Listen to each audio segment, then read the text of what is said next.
It's wonderful to meet both of you. And Chris, I just have to say, to this day, the Disney Cinderella is the best live action they have ever done. Oh, thank you very much. Well, very well written. Thank you. All right. Let's talk about Murderbot. I love it. Really well done. Oh, great. I went into the show thinking it was going to be more violent than it was from the name of it and Yeah. was so pleasantly surprised by the show. And it's kind of a unique format to see a sci-fi series written in a half hour. Yep. So was the plan always for 30-minute episodes? It was. We were very relieved that because almost all sci-fi is an hour long, and we couldn't do it like because the novella is kind of spare and that is based on All Systems Red by Martha Wells, and it's really fun and funny and as well as being suspenseful. But no, that was a really key thing for us, and we were very grateful that Apple was up for us doing it at a half hour. Amazing.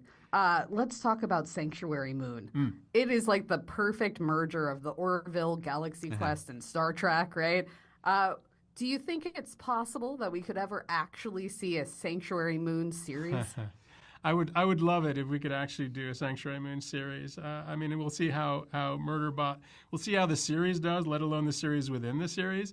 But there's something so fun about putting every instinct to be over dramatic and maximalist that we had into the show within a show, so that the show Murderbot itself could feel a bit more grounded and real.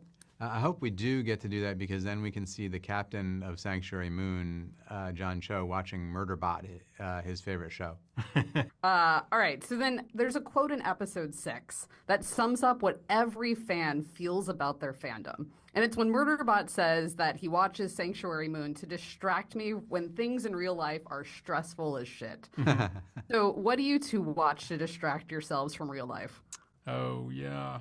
Well, I've recently discovered Instagram. I don't know if you've heard of it, but I think that concentration is so fractured now that I don't actually even have enough attention to watch longer shows that could distract me. So I'm only watching snippets of like people cooking food on the streets of Bombay and animals that are unlikely friends with animals of other species, that kind of thing. I either watch Instagram clips that Chris sends me, or with my 14-year-old son, I watch the Eric Andre show. And I've been watching this with since he was like 8 or 9 or something. Eric Andre show is a very raunchy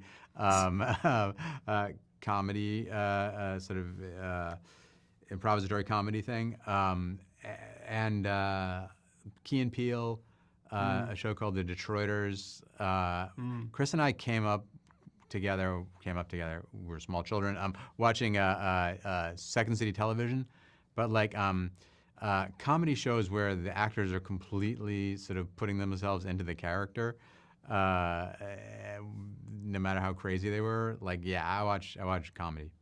Also, actually, on the flights back and forth from Los Angeles to Toronto when we were making the show, I would watch a subgenre that I call Denzel Washington getting angry and killing people, which is like quite a few movies, actually.